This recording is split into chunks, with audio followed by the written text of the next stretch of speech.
রয়েছেন সকলের কাছে বিনম্র অনুরোধ, আপনারা দয়া করে মঞ্চটি ফাঁকা করে দেবেন।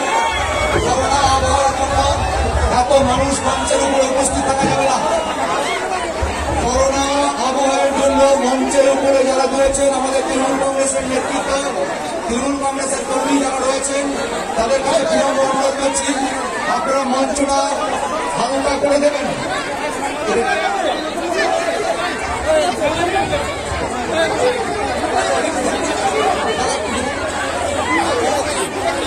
কালিয়াগঞ্জ বিধানসভা কেন্দ্রের তৃণমূল কংগ্রেস প্রার্থী আমাদের সকলের প্রিয় অত্যন্ত আদরণীয় তপন দেব সিংয়ের সমর্থনে আজকে আমাদের এই মঞ্চে এসে উপস্থিত হয়েছেন বাংলা চলচ্চিত্র জগতের বিশিষ্ট অভিনেতা তথা ঘাটাল লোকসভা কেন্দ্রের সাংসদ সম্মানীয় দেব অধিকারী মহাশয়। এখন আমাদের সম্মানীয় ঘাটাল লোকসভা কেন্দ্রের সাংসদ দীপক অধিকারী ওরফে দেব অধিকারী মহাশয় ওনার বক্তব্য রাখবেন।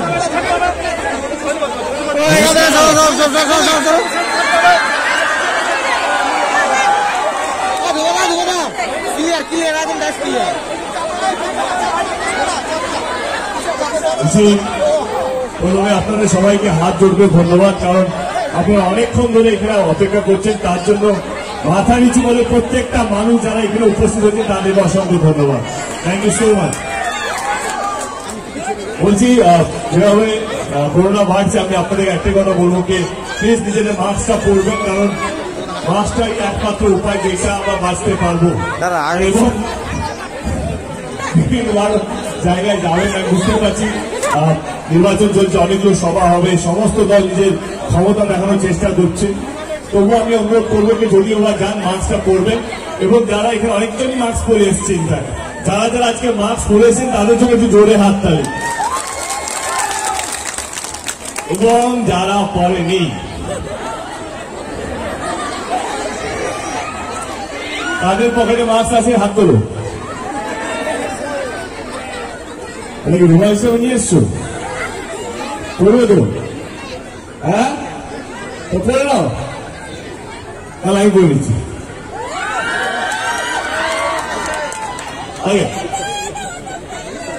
চলে আসি নির্বাচনী প্রচারে।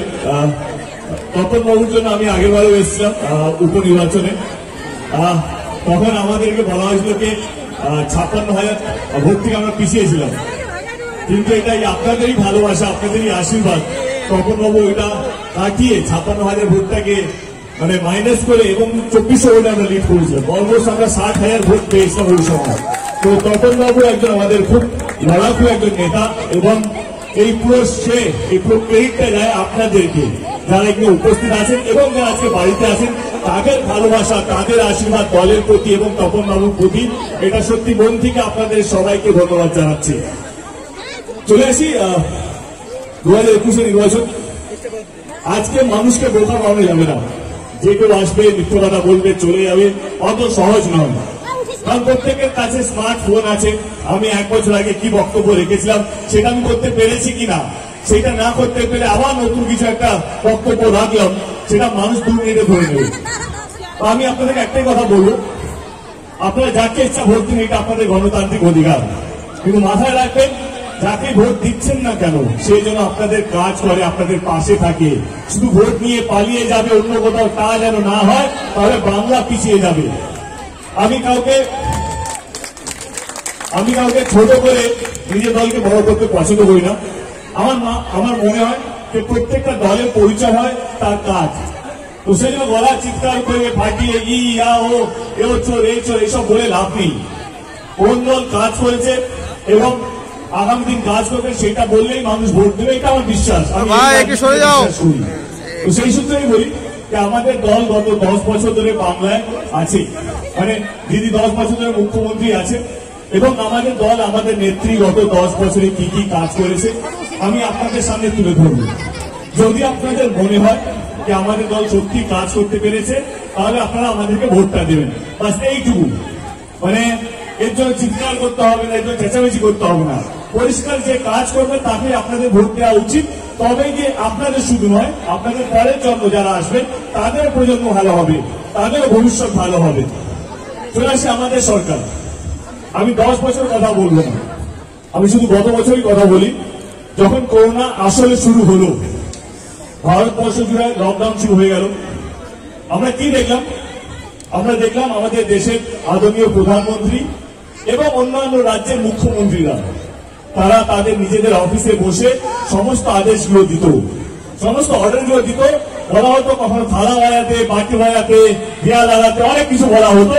আমরা সমস্ত কিছু মেনেছিলাম, ভেবেছিলাম করোনা চলে যাবে। কোন মুখ্যমন্ত্রীকে আমরা দেখিনি এবং প্রধানমন্ত্রীকেও দেখিনি রাস্তায় নেমে মানুষের কাজ করতে, মানুষকে বাঁচাতে আমরা কাউকে দেখিনি। কিন্তু তখন একমাত্র মুখ্যমন্ত্রী ভারতবর্ষে যে রাস্তায় নেমে মানুষের কাজ করেছিল তার নাম হচ্ছে মমতা ব্যানার্জি। এটা আমি বলছি না, প্রত্যেকের হাতে স্মার্টফোন আছে, আপনারা একটু গুগল করে দেখে নিন। কোন মুখ্যমন্ত্রী ছবি পাবেন না আপনারা, কোন মুখ্যমন্ত্রী অস্তিত্ব পাবেন না যে করোনার সময় রাস্তায় নেমে মানুষের পাশে দাঁড়িয়েছিল। তখন আমাদের নেত্রী, আমাদের মুখ্যমন্ত্রী রাস্তায় নেমে মানুষ ভালো আছে কিনা সেটা দেখছিল। হসপিটাল ঘুরে দেখেছে বেড পাওয়া যাচ্ছে কি নেই, হসপিটাল ঘুরে দেখেছে অক্সিজেন কমে গেছে তো কিভাবে জোগাড় করতে হবে। তখন অন্য কোন রাজ্যের মুখ্যমন্ত্রী খবর পাওয়া যেত না। তখন আমরা ভয় লাগতো, আমরা বাইরে বেরোলে আমাদের যদি করোনা হয়ে যায় আমরা মারা যাব, সেজন্য অনেকে ঘরের বাইরে বেরোতো না। আরে দিদিরও তো বয়স হয়েছে, তাও তো ভয় লাগার কথাকে, আমি যদি বাইরে বেরোই অন্য মুখ্যমন্ত্রীর মতো, আমি যদি বাইরে বেরোই আমার যদি করোনা হয়ে যায় আমিও মারা পড়বো। কিন্তু না, তিনি ভয় পাননি। তখন তিনি রাস্তায় নেমেছিলেন, দেখেছিলেন মানুষ ভালো আছে কি নেই। এইটাই তো কাজ সরকারের। এমনই তো সরকার দরকার যে মানুষকে নিয়ে ভাববে। আজকে দেখুন আমাদের সরকার, আমাদের দল ইলেকশন কমিশন, নির্বাচন কমিশনকে বলা হলো যে বাকি 3 দফার ইলেকশনটা একদিনে করে নিতে। তাতে কি হবে? এত জমায়েত হবে না, এত সভা হবে না, এত রোড শো হবে না, একদিনে সমস্ত কাজ হয়ে যাবে। তাতে এই সংক্রমণটা যাতে বেশি ছড়াতে যেতে না পারে, এইটাই একমাত্র উপায়। কিন্তু না, কেন্দ্র সরকার সেটা চায়নি।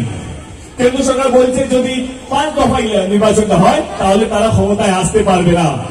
মানুষ মরুক তাতে তাদের যায় আসে না, কিন্তু নির্বাচনটা 8 দফাই করতে হবে। কারণ তারা ভাবছে, তারা চাইছে বাংলায় ক্ষমতা, কিন্তু বাংলা চাইছে মমতা। এইটাই তো পরিষ্কার। কার কি লক্ষ্য, কার কি ইন্টেনশন, এটা পরিষ্কার বোঝা যাচ্ছে। আচ্ছা, আপনারা তো অন্তত এইটুকু তো রাজনীতি বোঝেন যে আজকে এই করোনার সময় 8 দফা নির্বাচন চাইছে, তারা কি ঠিক না তারা ভুল? এবং একটা দল যে চাইছে 5 দফার মধ্যে ইলেকশনটা শেষ হোক, আমি হারি জিতি সেটা আলাদা ব্যাপার, অন্তত মানুষকে বাঁচান, এইটাই লক্ষ্য হওয়া উচিত। এইটাই আমাদের দলের লক্ষ্যকে আপনাদেরকে বাঁচিয়ে রাখতে হবে। কিন্তু না, আজকের রাজনীতি একদমই আলাদা। আজকের রাজনীতি সমস্ত কিছু ধর্ম নিয়ে হয়ে গেছে। আজকে রাজনীতি এই মন্দিরের ঘন্টা এবং মসজিদে আজান নিয়ে চলছে। এইটা তো রাজনীতি হওয়া উচিত না। রাজনীতি হচ্ছে মানুষকে কে বাঁচিয়ে রাখবে, মানুষকে কে এগিয়ে নিয়ে যাবে, মানুষকে বিপদের সময় কে দাঁড়াবে, এইটাই হচ্ছে রাজনীতি। কিন্তু আজকে রাজনীতি সত্যি বলছি একদমই আলাদা। আজকে রাজনীতি হচ্ছে হিন্দু নেতারা হিন্দুদেরকে বোঝাচ্ছে যে আপনারা সুরক্ষিত নেই, আপনারা আমাদেরকে ভোট দিন, আমরা আপনাদেরকে সুরক্ষিত রাখবো। ওইদিকে মুসলিম নেতারা একই কাজ করছে, মুসলিমদেরকে বোঝাচ্ছে যে তোমরাও সুরক্ষিত নেই, তোমরা আমাদেরকে ভোট দাও, আমরা তোমাদেরকে সুরক্ষিত রাখবো। তাহলে বলুন তো আমাদের দেশে কে সুরক্ষিত? হিন্দু বলছে আমরা সুরক্ষিত নেই, মুসলিমরা বলছে আমরাও সুরক্ষিত নেই। তাহলে আমাদের দেশে সুরক্ষিত কারা? আসলে জানেন কি, আসলে আমাদের দেশে সুরক্ষিত হচ্ছে এই নেতারা যারা ভোটের সময় মানুষকে বোকা বানিয়ে ভোটটা নিয়ে চলে যায়। আসলে এই নেতারা যারা হিন্দুকে মুসলিমের সঙ্গে মারপিট লাগায়, মুসলিমকে হিন্দুদের সঙ্গে মারপিট লাগিয়ে ভোটটা নিয়ে চলে যায়, এরাই হচ্ছে সবচেয়ে বেশি সুরক্ষিত। কারণ জানে ধর্ম হচ্ছে এমন একটা সুরসুরি, মানুষ এটা খেয়ে নেয় আর ভোটটা দিয়ে দেয়। আমি শুধু আপনাদেরকে বলবো, আপনারা যাকে ইচ্ছা ভোট দিতে পারেন, কিন্তু ধর্মের হাতটা শক্ত করবেন না। যদি আপনারা ধর্মের হাতটা শক্ত করেন তাহলে মনুষ্যত্ব মরে যাবে, আর যদি মানুষের হাতটা শক্ত করেন তাহলে ধর্ম বেঁচে থাকবে, বাংলা বেঁচে থাকবে, আপনারাও বেঁচে থাকবেন, আপনাদের পরিবার বেঁচে থাকবে। এইটুকুই, আর কিছুই না। যারা ধর্ম নিয়ে রাজনীতি করছে তাদেরকে একটা প্রশ্ন তো করুন, যে আপনারা কি করবেন যদি আমাদের বাংলায় সরকারে আসেন, তাহলে আপনারা কি কি করবেন যেটা দিদি করেনি, এইটুকুই। আমি যদি বিরোধী দল হতাম আর দিদি যদি সরকার থাকতো, আমি এটাই বলতাম, দিদি এই কাজটা করেনি, আমি এই কাজগুলো করবো, এইটা করেনি, এইটা করবো, এইটা করেনি, এইটা করবো। বাস, আমি হিন্দু না আমি মুসলিম, এইখানে কতটা ভোট মুসলিমের আছে, এখানে কতটা ভোট হিন্দুর আছে, এইটা রাজনীতি নয়। আপনি কি কাজ করবেন যদি বাংলায় আসেন সেটা বলুন। তবে এইটাও বলতে হবে যে কাজগুলো বাংলায় এলে করবেন, তাহলে সেই কাজগুলো আপনাদের রাজ্যে করেননি কেন? ওনারও তো অনেকগুলো রাজ্যে তো মুখ্যমন্ত্রী আছে, সেই রাজ্যগুলো সেই কাজগুলো হয়নি কেন? আজকে ওনারা প্রতিশ্রুতি দিয়েছে, দু চারটে প্রতিশ্রুতি আমি টিভিতে দেখলাম, যেটা হচ্ছে কি ওনারা বলছেন বাংলায় যদি আসেন প্রত্যেকটা বাড়ি পাকা করে দেবো। তাহলে খুব ভালো কথা, বাংলায় পাকা বাড়ি হলে, প্রত্যেকটা গরিব মানুষের বাড়ি পাকা হলে সত্যি ভালো কথা। তাহলে আমাকে উত্তরটা দিন, গত বছর যখন প্রেসিডেন্ট এসছিল, ট্রাম্প এসছিল, আমেরিকান প্রেসিডেন্ট, প্রাক্তন প্রেসিডেন্ট গুজরাটে যখন এসছিল, গুজরাট এয়ারপোর্ট থেকে স্টেডিয়াম অব্দি রাস্তা দুদিকে দেয়াল তৈরি করেছিলেন কেন? রাস্তা দুদিকে দেয়াল তৈরি করা হয়েছিল জানেন তো? গুজরাটে রাস্তা দুদিকে দেয়াল তৈরি করা হয়েছিল যখন আমেরিকান প্রেসিডেন্ট যাচ্ছিল রাস্তায়। কারণটা কি জানেন? কারণ রাস্তা দুদিকে ঝুঁকিগুলো, বস্তিগুলো ট্রাম্পের চোখের সামনে যাতে না আসে। তাহলে যারা গুজরাটে পাকা বাড়ি দিতে পারলো না, এত বছর ধরে সরকারে আছে, তারা বাংলায় এসে কি করবে? আগে গুজরাটে তো পাকা বাড়ি দিন, যারা আপনাদেরকে এত দিন ধরে ভোট দিচ্ছে, যারা আপনাকে বছরের পর বছর সরকারে বসিয়ে রেখেছে, যে নিজেদের লোকে হলো না, সে বাংলার কি করে হবে, এটা তো আপনাদের বুঝতে হবে। তারা বলছেন আমরা যদি সরকারে আসি আমরা চাকরি দেবো, তাহলে খুব ভালো কথা, বাংলায় আরো চাকরি হলে সত্যি আমার ভীষণ ভালো লাগবে। কিন্তু এনারাই তো ছিলেন 2014 সময় বলেছিলেন যে আমরা যদি সরকারে আসি বছরে 2 কোটি চাকরি দেবো, বলেছিল তো? আজকে গত 7 বছরে জানলে আপনারা দুঃখ পাবেন, ভারতবর্ষের বেকারত্বের অবস্থা গত 50 বছর থেকেও খারাপ। এটা আমি বলছি না, কেন্দ্রীয় সংস্থা বলছে যে ভারতবর্ষে কোনো চাকরি নেই যবে থেকে ওনারা এসছেন। তাহলে ওনারা কিভাবে এত মিথ্যে কথা বলেন যে আমরা যদি রাজ্যে আসি আমরা চাকরি দেব? ভারতবর্ষে ওনাদের অনেকগুলো রাজ্যেতে দখল আছে, ইউপি আছে, বিহার আছে, অন্তত সেই জায়গাগুলো চাকরি দিন। আপনারা অনেকদিন ধরে রাজত্ব করছেন। বাংলায় কেন বলছেন? কারণ বাংলায় নির্বাচন আছে বলে। এই নির্বাচন ব্যাপারটা এরকম, যত রকম আপনারা মিথ্যে কথা বলুন, তারপরে বলুন কেনা ভোটের সময়টা বলতে হয়, তারপরে চলে যেতে হয়। এই সবের মধ্যে পা দেবেন না। এবারে চলে আসি যেটা নিয়ে আমি বলছিলাম যে আমার দল কি কি কাজ করেছে, আমি এবার সেইগুলো রাখি। আমার দল দিদি কন্যাশ্রী নতুন প্রকল্প নিয়ে এসছে, যাতে নোটবন্দির সময় বলা হয়েছিল যে এই নোটবন্দি হলে গরিব মানুষের ভালো হবে, হয়েছে? লকডাউনের সময় রাত্রে 8টার সময় বলে রাত্রে 12টার সময় সমস্ত কিছু ভারতবর্ষ বন্ধ করে দিয়েছিল। তারপর দিন আমরা দেখেছিলাম লক্ষ লক্ষ শ্রমিক গরিব মানুষরা রাস্তায় পা হেঁটে চলেছে। তেমন কোন কেন্দ্র সরকার হেল্প তোমরা দেখেছো, পেয়েছে? এই সরকার গরিব মানুষকে নিয়ে ভাবে না। যদি ভাবতো তাহলে সহজভাবে পেট্রোল, ডিজেল, গ্যাসের দামটা কমে দিলেই প্রচুর গরিব মানুষের প্রচুর টাকা বেঁচে যেত। এইটা নিয়ে তো কোনো সন্দেহ নেই। তো এইটার জন্য তো বিশাল পড়াশোনা করে জানতে হবে যে সত্যি পেট্রোল, ডিজেল, গ্যাসের দাম কমলে গরিব মানুষের ভালো হবে। কথা বলছি, পেট্রোল ডিজেলের দাম কমলে ট্রান্সপোর্টের দাম কমবে, ট্রান্সপোর্টের দাম কমলে বাজারে প্রত্যেকটা জিনিসের দাম কমবে, তরকারি পত্র থেকে আরম্ভ করে সমস্ত জিনিসের দাম কমবে। এটা তো সহজ অঙ্ক। যারা গরিব মানুষ নিয়ে করতে চায়, দেখুন দিদির কাছে যবে থেকে লকডাউন হয়েছে তবে থেকে বিনামূল্যে রাশন দেওয়া হচ্ছে বাড়ি বাড়ি। এবার যদি আমাদের সরকার আবার আসে, আপনার ঘরের বাইরে রাশন পাবে। একে বলে গরিবদের জন্য সরকার। শুধু গরিব নয়, বাংলার প্রত্যেকটা মানুষের জন্য সরকার। শুধু প্রত্যেকটা নয়, এর মধ্যে কোনো ধর্ম নেই, না হিন্দু, না মুসলিম, না শিখ, না ইসাই, সমস্ত ধর্মের জন্য একটাই প্রকল্প হচ্ছে মানুষকে ভালো রাখা। 22 তারিখে নির্বাচন, সিদ্ধান্ত আপনাদেরকে নিতে হবে আপনারা কিরকম সরকার দরকার। যদি ধর্মের হাতটা শক্ত করেন তাহলে একদিকে থাকবে মন্দির, আরেকদিকে থাকবে মসজিদ। কোনো হসপিটাল হবে না, কোনো স্কুল কলেজ হবে না, কোনো রাস্তাঘাট হবে না, না আপনার বাড়িতে জল যাবে, না আপনার বাড়িতে ইলেকট্রিসিটি থাকবে। কারণ আপনারা ধর্মের হাতটা শক্ত করেছিলেন। আপনারা তো উন্নয়ন চাননি, আপনারা তো চাননি যে সরকার আপনাদের ছেলে মেয়ের জন্য ভাবে, যে সরকার আপনাদের বাড়ির সমস্ত মানুষকে নিয়ে ভাবে, সেই হাতটা শক্ত করার। এখনো সময় আছে, যারা ভাবছে যে না আমরা অন্য দলের দিকে একটু বেশি ঝুঁকবো, কারণ এই দলটা কিছু করেনি। কারণ আপনারা কান দিয়ে দেখছেন, চোখ দিয়ে দেখছেন না। চোখ দিয়ে দেখলে নিশ্চয়ই সমস্ত কিছু পাবেন, চোখের সামনে পাবেন। আর যদি গুজবে কান দেন আর গুজবে যদি দেখেন, তাহলে দেখবেন কি না না না কিছুই তো নেই, এমনি হাওয়ায় চলছে, এমনি এইটাই হচ্ছে। একদম এই ভাওতাবাজির মধ্যে পড়বেন না। 22 তারিখে নির্বাচন, যদি আপনাদের মনে হয় কেশবটি আমাদের নেত্রী, আমাদের দল এবং আমাদের প্রার্থী আপনাদের হয়ে কাজ করতে পারবে, তাহলে 1 নম্বর ইভিএম মেশিনে বাটন টিপে তপন বাবুকে বিপুল ভোটে জয়যুক্ত করবেন। তাতে উন্নয়নের আওয়াজটা শুধু কালিয়াগঞ্জে নয়, বাংলায় নয়, সারা ভারতবর্ষে শুনতে পাওয়া যায়। একটা মেয়ে, একজন মহিলা কিভাবে ভারতবর্ষে এত বড় বড় এত টাবর টাবর মন্ত্রীদেরকে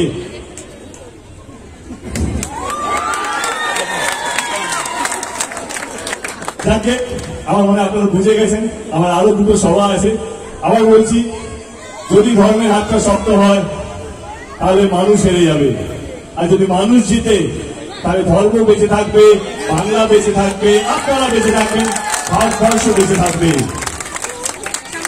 ভালো থাকবেন। জয় হিন্দ, জয় বাংলা। আবার দেখা হবে জিতার পর।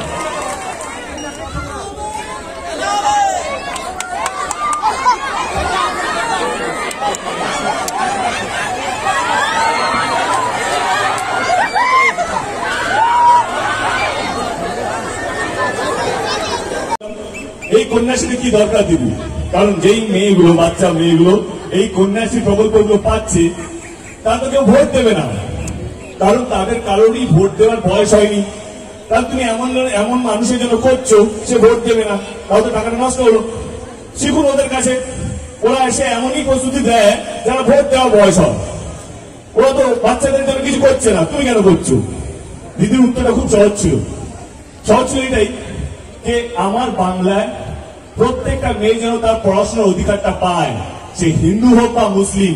আমি জিতি বা হারি, বাংলার প্রত্যেকটা মেয়ে যেন জিতে, এইটাই তো কাজ সরকারের। এইখানে দিদি ধর্মের খাতা নিয়ে বসেনি, হিন্দু এইটা মুসলিম এইটা, এইটাই কাজ। এবার চলে আসি অন্য প্রকল্পগুলো। এই লকডাউনের মধ্যে আমরা দেখলাম কি অনলাইন ক্লাসেস। এবারে ভাবুন, যাদের কাছে স্মার্টফোন আছে, যাদের বাড়িতে কম্পিউটার আছে, সেই বাচ্চাগুলো বা সেই স্টুডেন্টগুলো অনলাইন ক্লাস করতে পারছে। এবার ভাবুন, অনেক গরিব পরিবার আছে, তাদের কাছে স্মার্টফোন নেই, তাদের বাড়িতে তো কম্পিউটার দূরের কথা, তারা কিভাবে অনলাইন ক্লাস করবে? 1-1.5 বছর ধরে তো স্কুলই বন্ধ। তাদের পাশে আমাদের দিদি আছে। গত 1 বছরে 20 লক্ষ ট্যাবলেট, মানে 20 লক্ষ স্মার্টফোন দেওয়া হয়েছে ওই গরিব বাচ্চাদের কাছে, যাদের কাছে স্মার্টফোন ছিল না, তারা যেন পড়াশোনা করতে পারে। আবার এটাও সত্যি, এই বাচ্চাগুলো কিন্তু ভোটার নয়, এরা সত্যি 18 বছর থেকে কম বয়স। এইটা কিন্তু ভোটের রাজনীতি নয়। বাংলার প্রত্যেকটা ছেলে, প্রত্যেকটা মেয়ে তার অধিকার যেন পায়, সে গরিব হোক বা বড় লোক, সে হিন্দু হোক বা মুসলিম, সে কিন্তু বাংলার একজন উজ্জ্বল ভবিষ্যৎ যেন পায়। এইটাই তো লক্ষ্য। সবুজ সাথী মতন প্রকল্প 70 লক্ষ সাইকেল দেওয়া হয়েছে গত 10 বছরে। এরাও কিন্তু ভোটার নয়, এরাও কিন্তু 18 বছর থেকে কম বয়স। এটা কিন্তু ভোটের রাজনীতি নয়। আগে শুধু বড় লোকেরাই প্রাইভেট হসপিটালে গিয়ে চিকিৎসা করাতে পারত, কারণ তাদের কাছে ইন্স্যুরেন্স আছে বা তাদের কাছে যথেষ্ট পয়সা আছে, তারা তাদের চিকিৎসা করাতে পারত। গরিব মানুষরা চাইলেও প্রাইভেট হসপিটালে যেতে পারত না।